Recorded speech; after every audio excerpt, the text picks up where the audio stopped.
Seperti setiap daerah di Indonesia, Makassar juga menyimpan banyak cerita sejarah.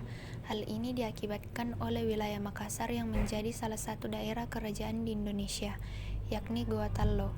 Beruntungnya potret sejarah tersebut dapat pengunjung temukan di Kota Makassar, tepatnya di Museum Kota Makassar yang diresmikan pada tanggal 7 Juni 2000 yang didirikan atas inisiatif Wali Kota Makassar saat itu, Drs. HB Amiruddin Maula SH. Hal ini merupakan upaya untuk mewariskan pengetahuan sejarah masyarakat yang penuh dengan lika-liku kepada para generasi penerus bangsa di sini, pengunjung dapat menyaksikan sejarah Makassar, mulai dari zaman kerajaan Goa Tallo, era kolonial hingga potret Makassar dari masa ke masa pasca kemerdekaan. Adapun koleksi Museum Kota Makassar yaitu yang pertama, Peta Bumi. Sebagai bangunan yang merupakan peninggalan Belanda, museum ini menyimpan dokumen-dokumen penting pada masa penjajahan Belanda di Indonesia. Salah satunya adalah peta bumi. Peta ini menandai wilayah-wilayah yang memiliki kekayaan alam melimpah pada masa itu. Ya, pada zaman kolonial, bangsa Eropa ramai-ramai mencari rempah-rempah di belahan bumi lainnya. Mereka berkelana hingga sampai ke Kepulauan Nusantara. Yang kedua, peta benteng Somba Opu. Pengunjung dapat melihat peta benteng Somba Opu yang berangka tahun 1638 di museum ini. Berdasarkan pembacaan dari peta tersebut, benteng ini berbentuk persegi panjang.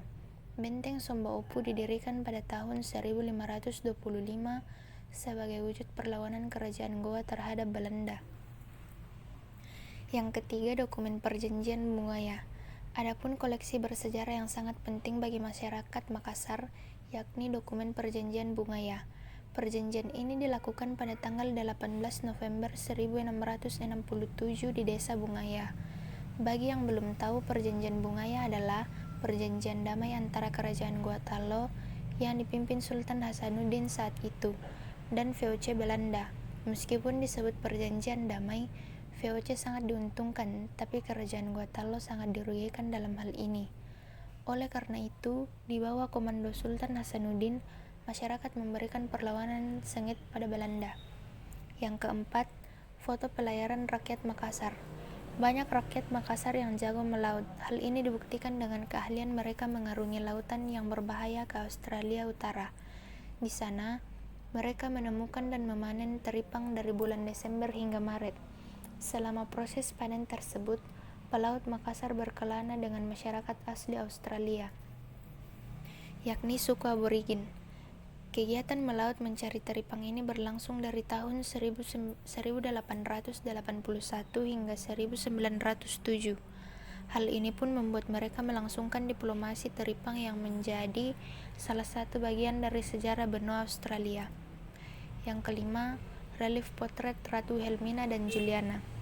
Salah satu koleksi yang tak kalah menarik di museum ini adalah potret Ratu Helmina dan putrinya, Juliana. Ratu Helmina merupakan Ratu Belanda dari tahun 1898 hingga 1948. Ia menolak kemerdekaan Indonesia. Alasannya sederhana, yakni ekonomi Belanda saat itu sangat memprihatinkan. Kekalahan di Perang Dunia II membuat Belanda rugi besar. Tentunya ia tidak ingin semakin rugi dengan kehilangan jajahannya yang kaya raya, Hindia Belanda atau Indonesia. Untungnya pahlawan-pahlawan negeri maju tak gentar untuk melawan Belanda. Yang terakhir, baju adat masyarakat Sulawesi.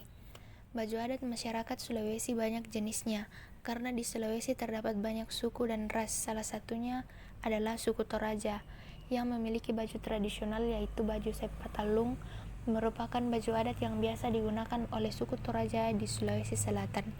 Pakaian ini memiliki ciri khas bawahan yang panjang sampai dengan bagian lutut.